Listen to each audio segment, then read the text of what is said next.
All right. Good evening, everybody, and welcome to the Bruce Springsteen Archives and Center for American Music's free, virtual, and very informal monthly series called Conversations with Our Curator. I'm Melissa Ziobro, the curator and a professor of history at Monmouth University in West Long Branch, New Jersey. And tonight we are in conversation with Holly George Warren about not one, I don't know if they can see when I hold it up like this, but two of her amazing books. Of course, we've got Janis, Her Life in Music, and we've got Dolly Parton, Behind the Scenes, My Life in Rhinestones. So you are in for a treat tonight. Holly is a two-time Grammy nominee and award-winning author of close to 20 books. I don't know how you do it, Holly. It's just incredible. And that doesn't even count all of the other books that she's edited or otherwise been a part of. So truly a prolific writer, journalist, educator, just amazing all around woman that we've got lined up for you this evening. But before we dive in with Holly, you know I have to do my housekeeping details. Apologies to any of our regulars, but we do have some new names in the audience. So let me work through that housekeeping. If you're not familiar with the Bruce Springsteen Archives and Center for American Music at Monmouth University, we are here in central New Jersey, just a mile from the beach and just up the road from famed Asbury Park. We preserve the legacy of Bruce Springsteen. We are his official repository, but we also celebrate the diversity of American music across artists and genres, really from the nation's founding close to 250 years ago to the present with our programming, our exhibits, and more. We at the Bruce Springsteen Archives are a very small team. There's 5 of us. So I'm our curator. We've got our wonderful executive director, Bob Santelli, our director, Eileen Chapman, programs manager, Jerry Houseworth, and our wonderful operations manager, Adeline LeMay. So 5 of us, we're like the little engine that could. We are currently in the midst of planning for a very exciting expansion. We're getting ready to break ground on a 30,000 square foot museum facility, which will be opening on our campus around the spring of 2026. So you can see more about our work on our social media. We're on Facebook, Twitter, Instagram, LinkedIn, YouTube, all of them, or on our website at springsteenarchives.org.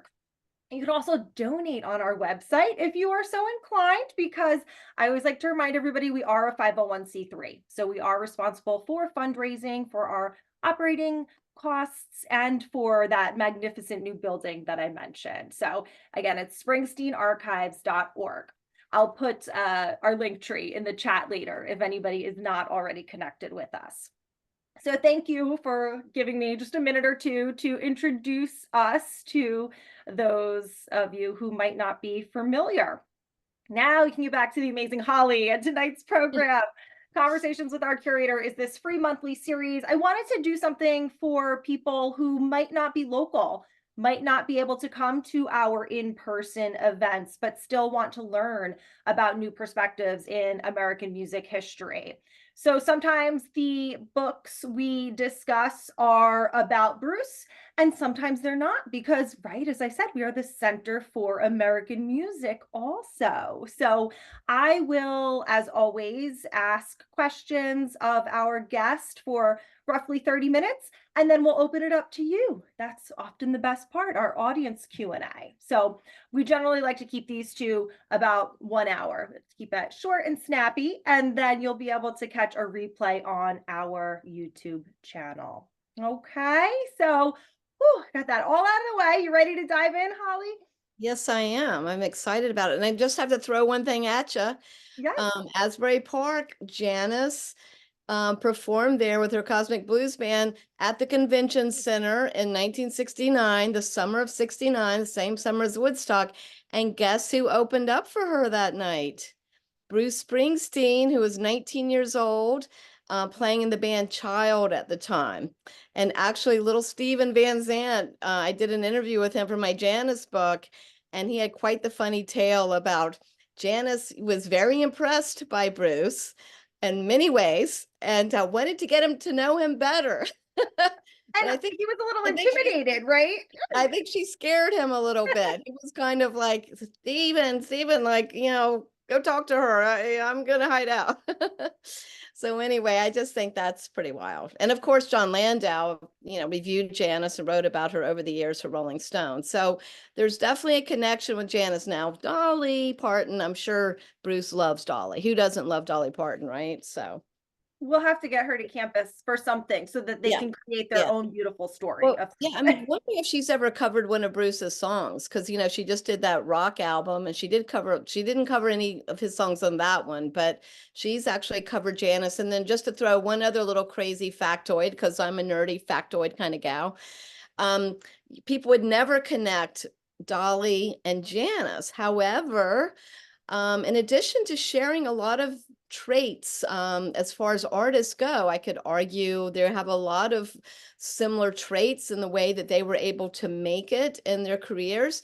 But just the weird thing is they had the same birthday. They're only 3 years apart, believe it or not. They were both born on January 19th, Janis in 43 and Dolly in 46. So there you go. There's a couple of crazy connections just to throw them out there. We haven't even started and I'm already throwing my question list out the window, but I have to ask, did you find that out about their sharing the same birthday relatively recently, or is that something you've known for a long time before you wrote these books? It's weird. I think of course I had, when I was working on the Janis Joplin biography for, I guess, about 4 years or so. And so obviously, her birthday was ingrained in my brain. And I think, maybe somewhere along the line, I knew that Dolly was also January 19th, but I didn't really like ding, ding, ding, ding, until I started working on the book with Dolly. And so then I'm like, oh my gosh, that is crazy. So yeah.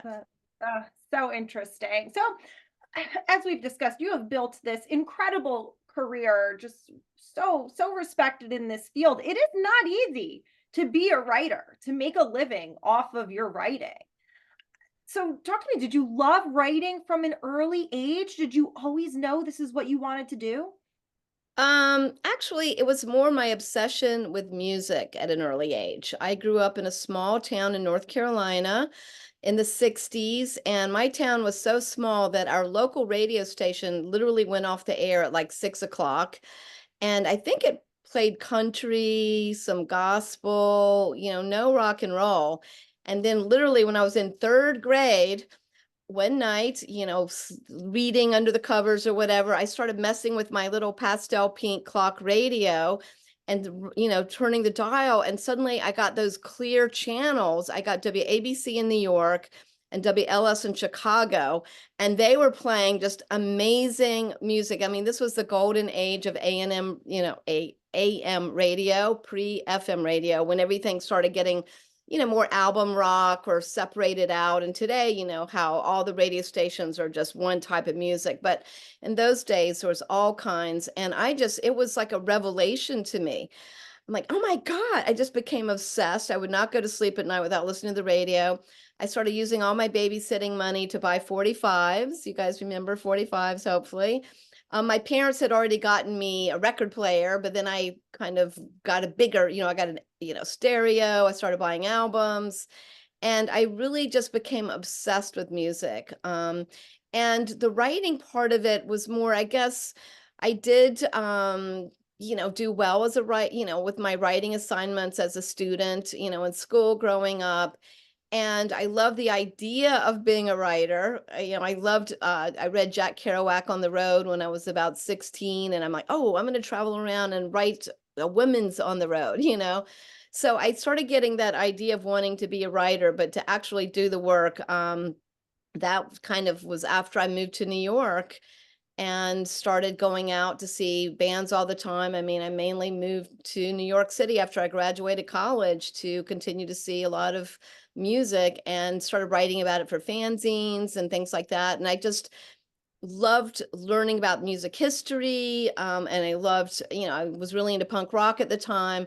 And then weirdly enough, after I moved to New York, I started getting into country music, which of course, growing up in North Carolina, I'm like, ew, country. And my mom actually loved Dolly Parton. She would watch the Porter Wagner show. She was from Appalachia and loved that old timey country music, loved Dolly and Porter. We're like, ooh, but then of course I fell madly in love with Hank Williams and Dolly and Tammy Wynette and Loretta Lynn and George Jones, et cetera, after I moved to New York. So go figure. And writing is such a process that I wanted to be a writer, and I started just kind of trying to inch my way into the field of writing. And yeah, it is very hard.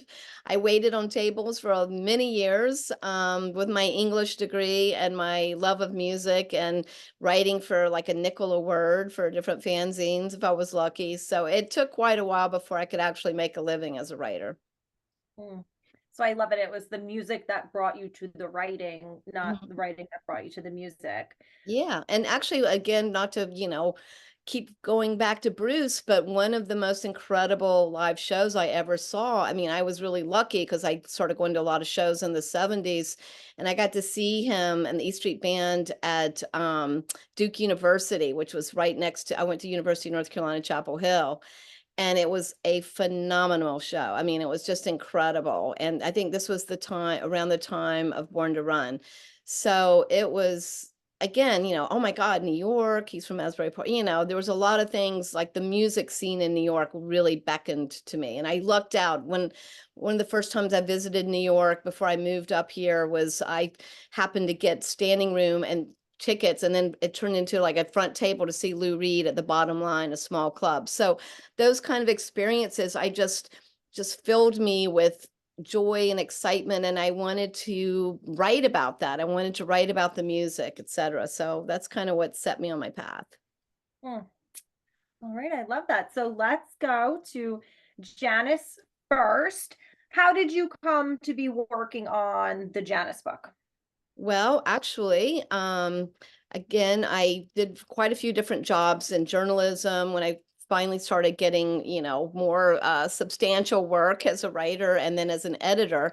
And I ended up landing at Rolling Stone. My first job in the 80s, working as a fact checker on all these rock and roll encyclopedias and illustrated histories and things that they did. So again, this process, it was almost kind of like being a student of learning music journalism by getting to work with these great writers like Dave Marsh and Ben Fong Torres and Peter Guralnick and Robert Palmer, et cetera. So finally, in the early 90s, I was hired to run the book division there. I became in charge of all the music books that Rolling Stone was doing, putting together the ideas for the books, and writing forewords, but hiring other writers and et cetera. And again, just a great job. I loved it. And one of the people I happened to meet was Bob Santelli, who was working at the Rock and Roll Hall of Fame, was just getting going. They were building the building in Cleveland, and he and I became good friends. He really liked the kind of stuff I was interested in. And of course, Janis was someone I was very interested in since I was a kid. Sadly, of course, I was too young to have ever seen her, but I loved Pearl when it came out, et cetera. And so he was putting on these really cool American music symposium at the Rock and Roll Hall of Fame in Cleveland in the 90s. And he asked me to come and give a talk about Janis's influence on contemporary women artists. And I learned so much at that symposium, and got to meet Sam Andrew from Big Brother. I met Janis's siblings, and I started taking more of a deep dive into really learning about Janis, because I had pretty much just learned what I'd read in, different magazines and a few books that had been out. And along the way, I ended up I was writing liner notes. Sony Music asked me to write liner notes for a box set they were doing called the Pearl Sessions. They had discovered these recordings in their vaults of like outtakes and alternate takes of the album Pearl. And lo and behold, they also had all this interstitial with Janis in the studio talking to this producer, Paul Rothschild, who was a very authoritarian dude when it comes to producing. He produced all the Doors records, and he was known to be kind of like the producer with the iron fist. Like he would make Jim Morrison redo his vocals like 10 times or whatever. But here he was with Janis, and she was just coming up with like, oh wait, let's try this guitar part. No, let's turn this into, let's slow down the tip, and he was like, yeah, I think that's a good idea. I mean, he was taking her suggestions to produce this record, and I was just dumbfounded to find out how experienced and how smart and how musical she was, and taking the bull by the horns in the studio. And this was the time, again, 1970, when even the guys who had been around, it was hard to wrestle that kind of control from the producers. So it really started changing my head around about Janis and this kind of persona, and that had been painted of her as this tragic victim, a victim of her own success who couldn't handle it, and just all about feel. And I became really interested in who this woman really was, and I thought there was more to her than she had been given credit to. I mean, obviously everyone knows she has this amazing voice, but I wanted to learn more about her. So I was able to get a deal, thanks to my wonderful agent, Sarah Lazen at the time, who got a deal for me, so that I worked with the estate, with her siblings, so that they gave me access to all of her personal papers, and access to any people that they were in contact with from the family and friends, etc. But they would have no control over what I wrote. So if I got a book deal to write a new biography, I would get their assistance, and they would give me their blessing, but they couldn't tell me what to write. I had complete editorial autonomy. And so that's what happened. I got this book deal, and it was just such an amazing experience. I learned so much about her, and it was really, really inspiring. And I hope that comes across in the book. Well, I was intrigued. You go, of course, all the way back to the beginning, and you talked about, people's perhaps shallow public perceptions of Janis versus her deep kind of inner workings. If you go all the way back, she was a bit of a bookworm as a child, right? She loved books. And I was just talking the other night, somebody was talking about Zelda Fitzgerald. If you can find a clip of her on YouTube on the Dick Cavett show, and she had just read this new biography that had just come out, I think in 1970, by a woman named Nancy Milford, I believe her name was. It was a biography of Zelda Fitzgerald. And Janis was talking about this book, on the show with Dick Cavett. Her friend Linda Gravenitas made her a special beaded black pocketbook, purse that was big enough for a book and a bottle of booze.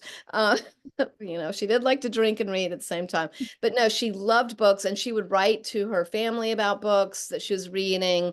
So yeah, I love that aspect of her too, but which was her kind of private self, that she really didn't want to, she did try to, paint this picture of herself as this very much Bessie Smith inspired bluesy, woman. But she also had this very intellectual side, besides being just this a very emotional singer that liked to party and have a good time and all that kind of stuff.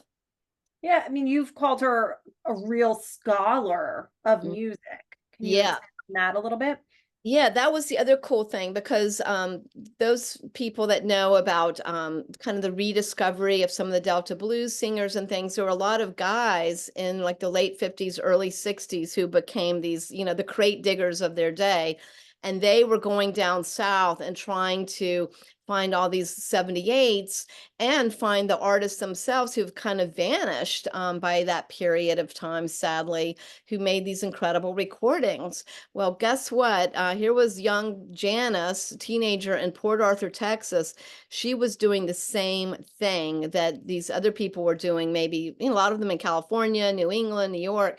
And here she was, and she just became this self-taught expert on early blues singers, because by then people had forgotten about Ma Rainey and Bessie Smith, Leadbelly, and she became obsessed with their music, and other artists too, like Lonnie Johnson. I mean, the list goes on and on and on. So by the time she moved to Austin, Texas, to go to University of Texas in 1961, she ended up for the first time ever singing professionally with a little band of guys who were doing a lot of bluegrass kind of stuff called the Waller Creek Boys. And she started turning them on to all these obscure blues artists. And so I interviewed those guys and they were like, wow, she taught us so much. She turned us on to all this blues that we had no idea about. So again, and she was just kind of like an omnivore when it came to music. She loved all kinds of music, and everything from, Nina Simone to, she loved the soundtrack to, Porgy and Bess to, just all kinds of stuff. She loved old-timey country stuff. When she was in Austin, she would do Kitty Wells songs and things like Carter Family songs, things like that at Threadgill's, this great watering hole in Austin, where she really first started getting fans and things. So she was definitely one of those people that was a crate digger of her day. And so this rather studious young woman creates this incredible image, which, as you noted earlier, is very sensual, seems very emotionally driven, but she's also very, very self-possessed. Yeah. She was therefore really different from most of the female artists that came before her up to that point, right? Can you Yeah. tell us a bit about that? Well, there were some other artists that were also interested, in, discovering music and things like that. The other thing that was really remarkable, though, about Janis that I have not been able to find other women that were doing was, as I mentioned before, she was obsessed with the recording process too. Um, and she even, when Big Brother and the Holding Company cut their first record for Mainstream Records, which was kind of a small label, and they started recording it in Chicago, I was able in my research to get a copy of this letter that she wrote to her family with this long, detailed description of the recording process and describing, about double tracking vocals and about the mixing. I mean, she was like really had that techie head too. So she kind of had the both sides of the brain, the left side and the right side. And of course, too, she was a songwriter as well. Of course, she covered a lot of songs, but she started writing songs in the 60s, even before she joined Big Brother and the Holding Company. She wrote some songs. One of those songs was on Cheap Thrills called Turtle Blues, but she wrote that around 1965. But, she started experimenting as a songwriter. She started learning guitar early in the 60s. She first hitchhiked to San Francisco around 63, 62, 63, and was trying to make it as kind of a inspired by Bessie Smith style blues singer. And that's when she first met people like Jerry Garcia and Jorma Kaukonen, people who are really into, blues and old-timey country and bluegrass. So she met them on that kind of coffee house circuit way back then. And everybody was blown away by her voice, but also her knowledge of this, then very obscure music. Hmm. Can you talk to us a little bit about Janis's relationship with music industry executives and the press, kind of broadly? Well, her real breakthrough was at Monterey Pop Festival in 1967, which was in June of 67. So we just passed that anniversary again. But she was not that well known outside of her immediate kind of San Francisco scene of bands. But she was so amazing on stage at Monterey Pop, and she didn't get any special billing. She was just a member of Big Brother and the Holding Company.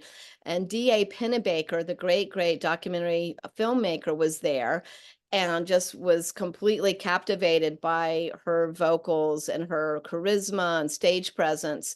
And so he was able to actually, the one set, they weren't even allowing him to film because they were all like, we don't want to be filmed for the ABC TV, forget it, So anyway, it took a lot of, but Janis actually did want to get filmed because she knew she was ambitious. She was very ambitious. So they were eventually filmed. They did a second set. And so when people, there was a lot of rock, probably every rock critic in America was at that show. And then later, became a film. So the word just began spreading about her. And at that show, Clive Davis from Columbia Records was there.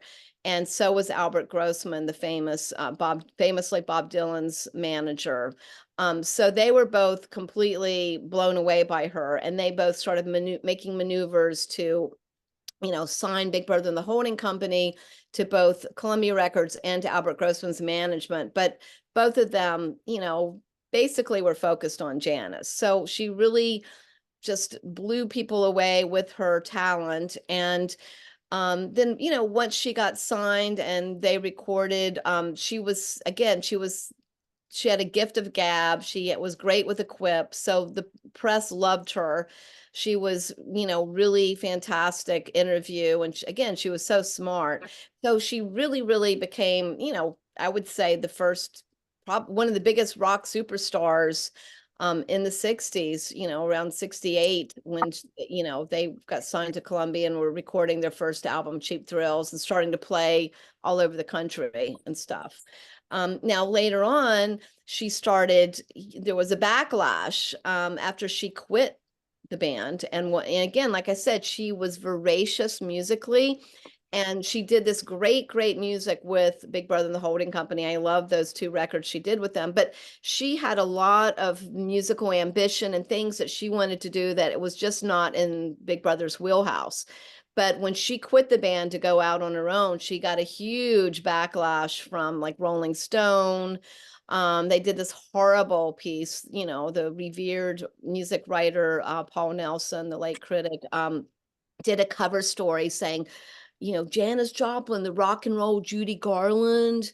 And horribly, Judy Garland herself died about 3 months after that cover story.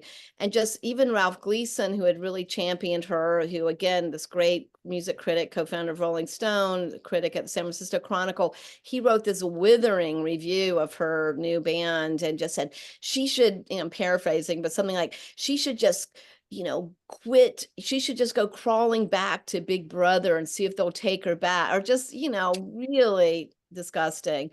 And so I think a lot of this kind of negative feedback, was really feeding into Janis's own insecurity.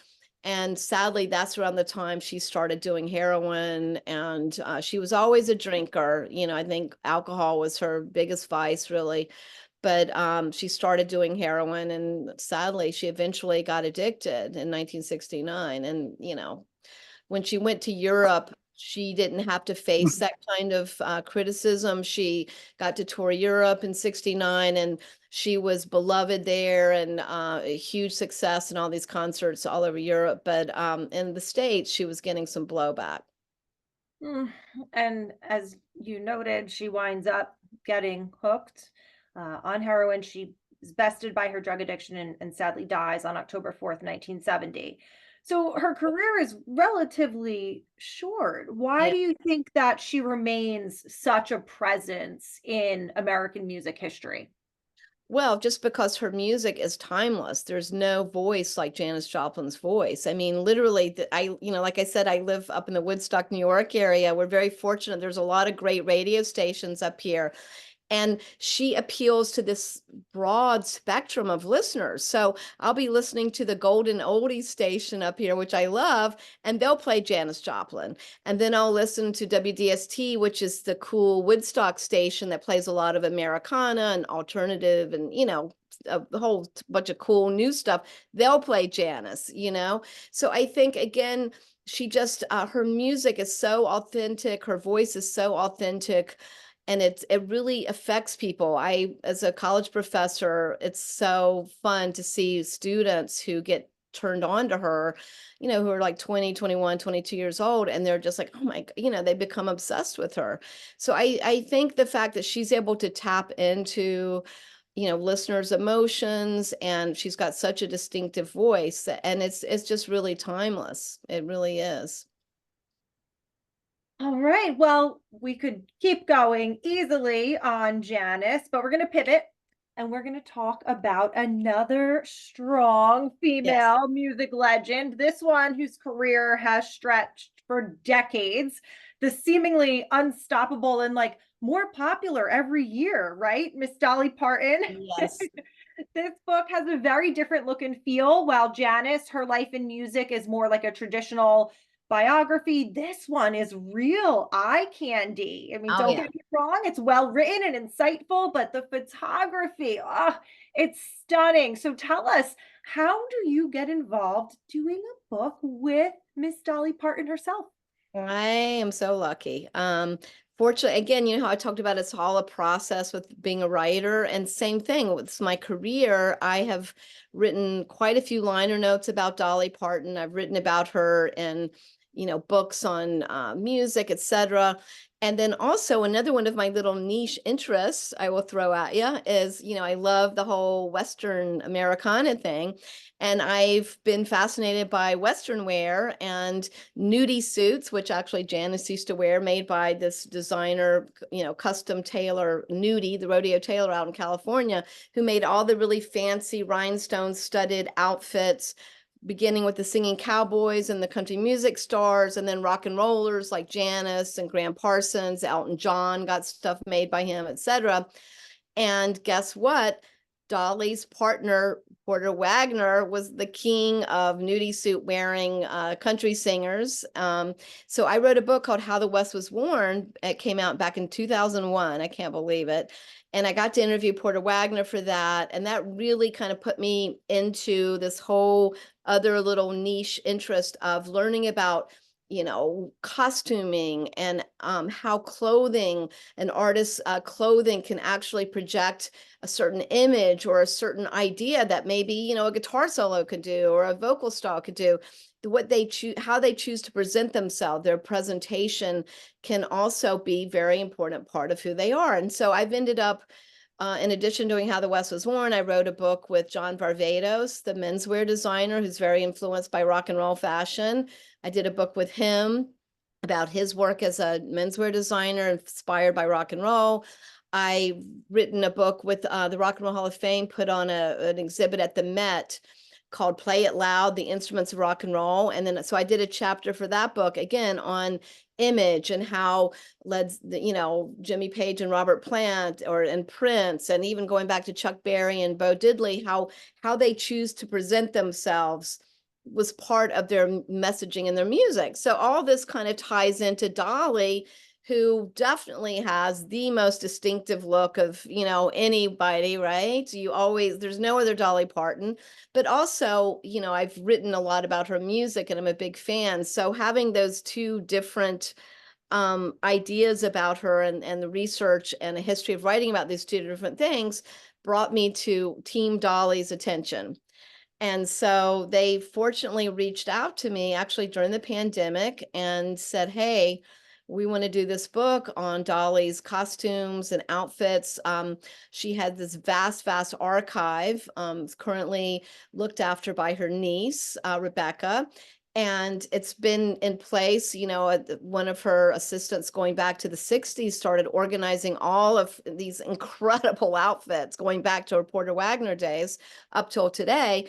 And they had wanted to do a whole book, a photo book with those, but also to have, a substantive text, again, kind of about, things I've written about how Dolly has used clothing, has used image, has used her,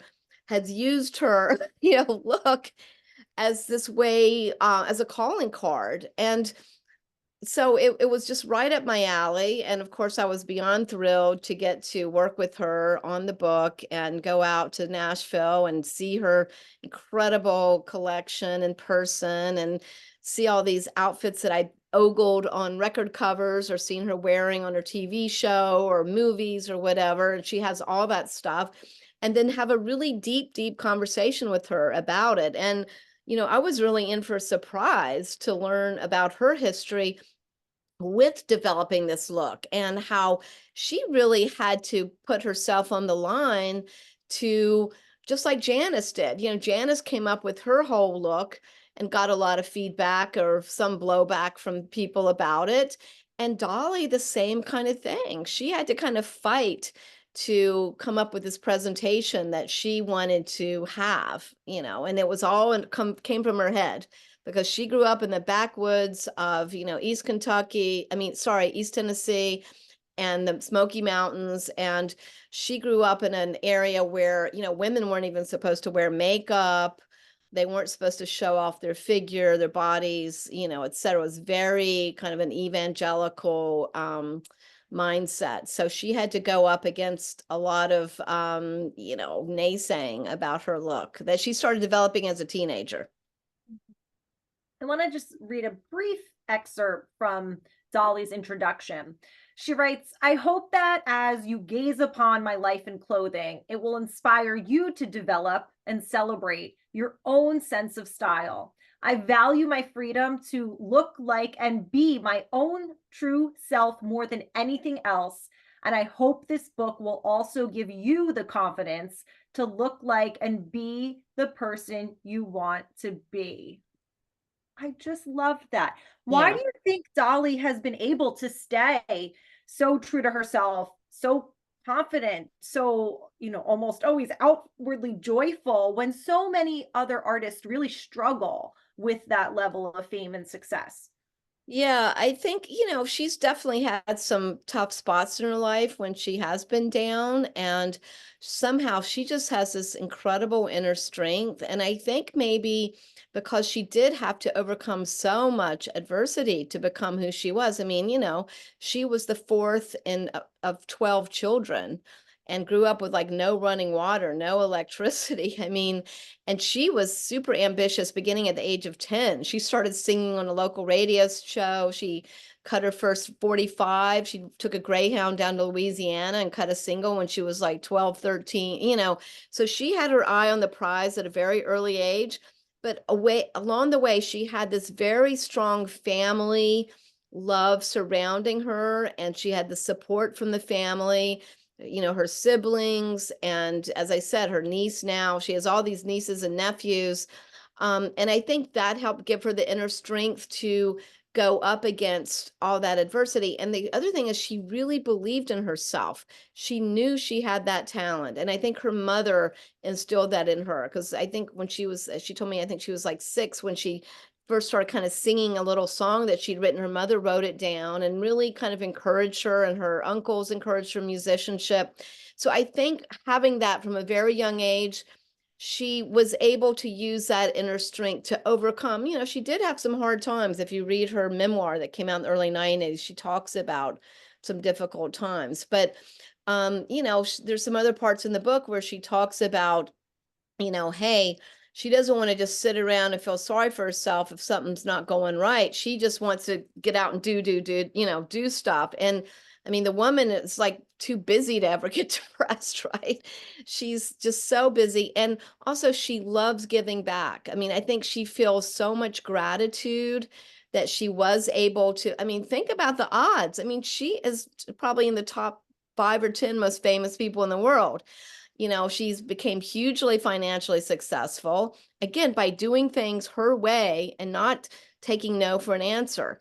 And I think all those kind of things and that gratitude have just given her, and she's a spiritual person inside too. So I think having that spiritual background, I mean, her grandfather was, a preacher, and I don't think she's traditionally, that type of religious, but she does have a real strong spiritual impulse in her. So I think all those kind of things have helped her keep that joyousness, and also just the giving back that she's done. I mean, I think that helps her feel good because she knows she's saving people's lives by helping to fund, the vaccine, one of the Moderna vaccine, to help fund a children's wing of a cancer ward of a hospital in Tennessee. The things that, her reading program, the Imagination Library.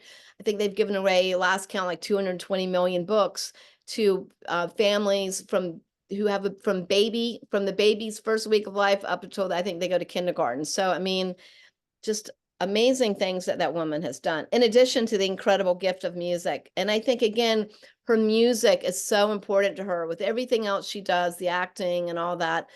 I think music makes her feel really good inside. And that's another thing that keeps her joyful. Although she does love to sing sad, tragic, sad songs. She says she loves those really tragic, murder ballads and things like that. She loves the sad songs, but I think it keeps her happy. Well, I gotta stop myself and open the floor to audience questions. So let's see. Let's check in with our audience and see if we've got questions. Everyone, just a gentle reminder, I am recording. So up to you if you want to put your camera on, off. You can unmute yourself and ask a question, or you can type a question in the chat and I will gladly read it for you. So go ahead and unmute or type it in the chat. And actually, I have a question here already, Holly. I don't know if you can answer this or not, but we've got some excited attendees who would like to purchase signed copies of your book. Is that something you offer through your website or? Actually, I offer it through, there's a wonderful independent bookstore in Woodstock. It's called the Golden Notebook. And you can call them. It's a 845-679-2000, I think might be their number, but you can Google it and get their phone number. You can call them and you can tell them that you'd like to get one and have Holly come in and sign it. You can tell them over the phone, sign it to my cousin Susie, whatever you want. And then they will ship it to you, signed by me. And, they'll charge you for the postage or whatever. But they have both the Janis Joplin book and the Dolly Parton book. So that's an easy way to do it. Perfect. Give us the name of the bookstore just one more time. Yeah, it's called the Golden Notebook. It's in Woodstock, New York. Golden Notebook. Yeah, on Tinker Street in Woodstock, New York. So you should be able to easily find it. Awesome. Awesome. Okay. Here's another question coming to me in the chat. Do you have a favorite outfit of Dolly's?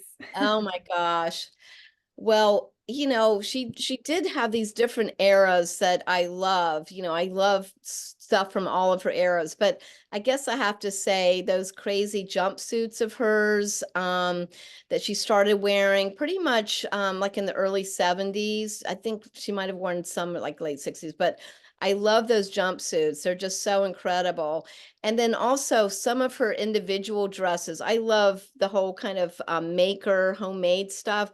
So her very first seamstresses who were, home sewers, they would make these incredibly cool little outfits for her before she had the money for the rhinestone. I mean, later on, her stuff in the 80s and 90s would cost like $30,000 for a gown or whatever. But these would have, there's one incredible outfit that's in the book that's got her hit songs, the song titles hand embroidered on the white chiffon, top, I think it's like a tunic. There's another one that she wore when she met Queen Elizabeth in the late 60s. And that one's got like butterflies kind of appliqued on it and stuff like that. So I love some of those kind of little homespun ones are really special. Oh, I love it. There was one I love. She wore it at 4th of July, some type of 4th of July event, and it very much reminded me of like the World War II era Oh, or something like that. I love that. I mean, there's so many. yeah. It's hard to pick. Yeah, she had the little hat and everything. Yeah. Actually, that outfit is in the book. And in fact, that became so popular with enlisted men during the Gulf War that a painting of her wearing that outfit was painted on the side of one of their, aircraft that they used during the Gulf War. There's a great cover shoot she did for Vanity Fair magazine too. And she was wearing kind of a Marilyn Monroe style halter dress. It was gorgeous and she looked fantastic and she was surrounded by these enlisted men. And I think it was photographed in Fort Hood, Texas or somewhere. And I think in that same spread, I think she might've been wearing that or for one of those albums. I mean, she's really into theme dressing. So whatever the theme is, she'll wear that. So she's got great, one of my other favorite ones, I have to say a contemporary one. I keep thinking, she was the marshal of the Macy's Day Parade one year, which is Thanksgiving. The Thanksgiving Day Parade. So she had this incredible outfit made by her team in Nashville with these hand cut leaves all sewn all over it, like autumn leaves. I mean, it's unbelievable. That's in the book too. That's one of my favorites. That's hard to pick. You probably say a different one every time somebody asks you, right? Because Glenn, please feel free to ask your question. Yes, be happy to. How are you? Hi, Glenn. My wife and I stumbled. I'm wondering if you're aware of this, and I haven't read your book. I plan to. We stumbled years ago. We were in the village just for a couple of nights, and we stumbled into this club right on the corner of Bleecker and something. Just a tiny place. Maybe there were 100 folding chairs out. And what it was this off-Broadway Love Janis. And as I recall it, it just took her diary in essence, and that was the story. But it was it was really incredible because there were two protagonists. One was the woman playing Janis and just reading from her diary. That was on one little circular stage, and then off to the left was this woman, Beth Hart, Mm. and a band singing Joplin, and we were still stunned by it. It Mm. was there were 50 people there. It was almost like, and I heard it was a short run. I don't know how many shows there were, but for us, it was one of those memorable stumbling on something, but it was amazing. And when I tried to look it up and things, I can't even find it anywhere. Yeah, you're really lucky because that was actually the music director of that early version of that show that you saw was Sam Andrew, her beloved guitar player from Big Brother. And then also he was in the Cosmic Blues Band. Wonderful, wonderful guy, no longer with us. And that musical was based on letters that she wrote home that her sister, Laura Joplin, who's still living, had. And Laura did a book called Love Janis, which was her story about growing up with Janis as her big sister. And then interspersed throughout the book were some of these letters that Janis had written home. There's another musical too that that still shows up around called An Evening with Janis Joplin. And I've actually been doing a bunch of interviews and for, sadly not in person, but for London newspapers and magazine. It's opening in London, I think next week or something. And it's and that's another great one. It's got this woman, something Mary Evelyn Davis, look it up. But another great singer who sings the part of Janis. And I've seen that one too. I saw that one out. I've seen that a few times, and that's in repertory now and travels around the states. And I don't know what happened with Love Janis, if it's been superseded by An Evening with Janis Joplin or what, but you're very lucky you got to see that. And also Beth Hart, because I think of all the women out there, there's a lot of women influenced by Janis, but the one who can really nail her vocals the closest, I think, would be Beth Hart. She's amazing. As an aside, my daughter and I are going to a blues festival in Vegas in early September because Beth Hart's there. So Oh, I haven't seen her perform since. wow. Yeah, so there you go. Yeah, I have not seen Beth Hart in person either. I would love to see her. I was actually supposed to do something, thanks pandemic, with her in London. I was supposed to do a Janis book event for this really cool music and words, really cool festival that they were having in London. And it was supposed to be in March of no, wait, I think it was April of 2020 or June. Anyway, it was 2020. So needless to say, but Beth Hart was going to be part of it. So I was so excited to finally get to see her, but sadly that did not come to pass. But hopefully I will get to see her at some point. I'm glad to hear she's doing that show out in Vegas. That's great. Thanks so much for telling me about that. Oh, you're welcome. Thank you. You're very lucky you saw that show. Everyone, just a reminder, you have the power to unmute yourself and ask a question, or you can continue to drop them in the chat. I'm listening to see if anybody's shouting out. Okay, here's another one from the chat. Holly, is it extra pressure on you when you work with the family of someone that you're writing about? It is pressure. My first biography ever was with a biography of Gene Autry, the beloved singing cowboy.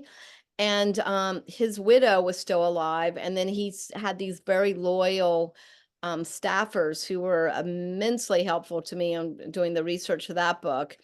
That was when I got my original first collaboration contract with an estate saying, give me all your stuff and I'll use it to my best of my ability, but you can't tell me what to write.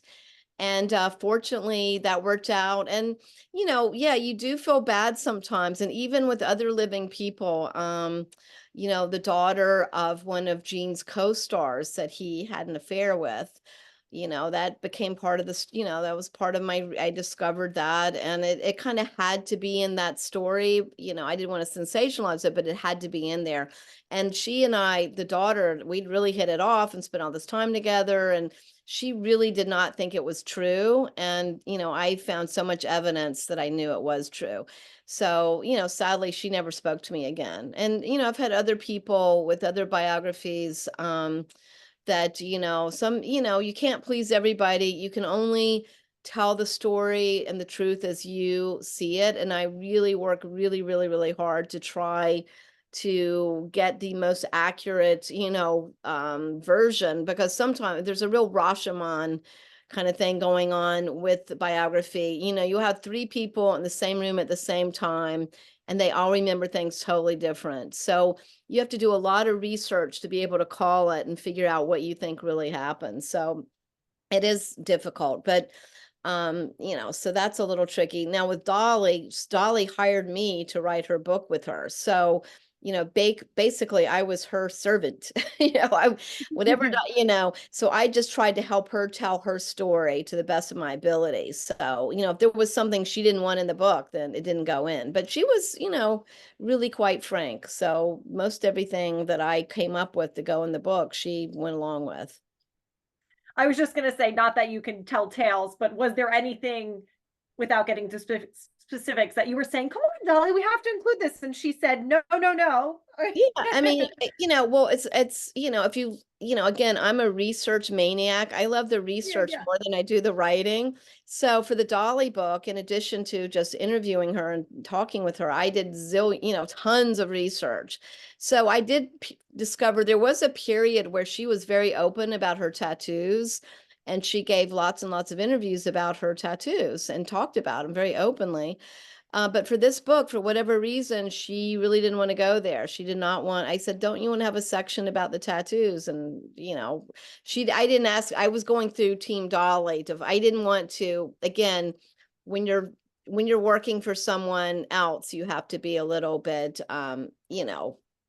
what they want. So through her team, I said, shouldn't we include a section on the tattoos? And the word came back, no, Dolly doesn't really want to have that section. So, and I don't think she would mind me saying that. I mean, Yeah, it's interesting how, you see the book or an exhibit or anything as a final product, a finished product, and there are always things that would have been. Yeah. Well, I mean, yeah. And after the book comes out, like with my Janis Joplin book and my other biographies, and when you're out, I love doing book tours and going out and meeting people. And I met so many people that knew Janis who I wasn't able to find when I was doing the book, and heard more stories. And it's just incredible what more things that you learn after the book is out. So I guess someday you could go back and maybe do a, revised edition and throw some more stuff in there. I have Linda in the chat says that it sounds like Dolly's costumes would make a great museum exhibit. I've never been to Dollywood. I don't know. Has there ever been a large scale exhibition of just Dolly's clothing? Yeah, there's the Grammy Museum back, I think it was in 2019, did a whole exhibition of her clothing. So you can you can Google that and you can see some photos and maybe, a couple of little snippets from like Entertainment Tonight type shows. Also, fortunately for me, when the book came out, down in October of 23, there was a small university in Nashville called Lipscomb University. And one of Dolly's main key designers, seamstress people, was like an artist in residence in their fashion design and fashion merchandising department. So she put together, with Dolly's blessing, an exhibition. So that had about 25 garments, a bunch of her wigs and jewelry and shoes. And we had a whole book party down there. They kind of timed the opening of that to a book publishing party. So that was fantastic to get to see that. And then also when she was inducted into the Rock and Roll Hall of Fame in 2022, every year when the inductees are announced, they put together an exhibit of some of the inductees items. So there was some of her clothing was in that exhibition. From what I understand, Dollywood, they are doing this whole new extravaganza, like a new museum there. Some of her clothing did used to be at the old museum at Dollywood, but they're doing a new 21st century high-tech museum, and I believe that's going to have a lot of her clothing in it. I'm not sure when that's going to open, but I would say, just check the Dollywood website and, stay tuned. Well, I think that's a perfect spot to end then on the stay tuned. Everyone, for your awareness, I dropped the link to what's called our link tree in the chat. That one link will take you to all of our social media, our website, etc. I also found, while we were chatting, the Golden Notebooks website. So if you want to go in the chat right now, I've dropped that link there for you. Of course, Holly noted you can call and get signed copies of the book shipped directly to you from the Golden Notebook. So Holly, thank you so much. This was such a treat to talk about these two amazing women who rock. Thanks Yes. so much. I just want to thank you, Melissa, for having me on, and for you guys who came out during the dog days of August when you could be out swimming in your pool or jumping in the ocean waves. Thank you for joining Melissa, who does such a great job with these incredible, conversations. I've tuned into some of the other ones that she's done, and they're great. And they're all going to be archived on your YouTube channel, right? So if you have friends that didn't get to join us tonight, they could go on later and see me. They could see Warren Zanes talking about his Springsteen, Nebraska book, and the women about the girl group. But, so there's some cool stuff on there. Yeah, we got them all up on the YouTube. They're all free. See, I'm bad. I'm the educator who just wants everything to be free. I don't know how we're going to pay our bills. I just want everything to be free. So again, Holly, thank you. Thank you so much to our audience. Please remember to keep in touch. We're actually having a second conversation this month. At the end of the month, we'll have Nick Corsiniti doing his oral history of the Stone Pony. Nick's day job is as a political reporter for the New York Times. So I've got to get him in August before his world gets too crazy, right? With the election season. So yeah, everybody save the date. That'll be August 28th at 7 p.m. We've got a couple in-person book signings coming up at our Asbury Park outpost. We're just busy, busy, busy. So keep in touch, and I hope we see you all again. Thanks so much, everybody. Bye. Have a great night.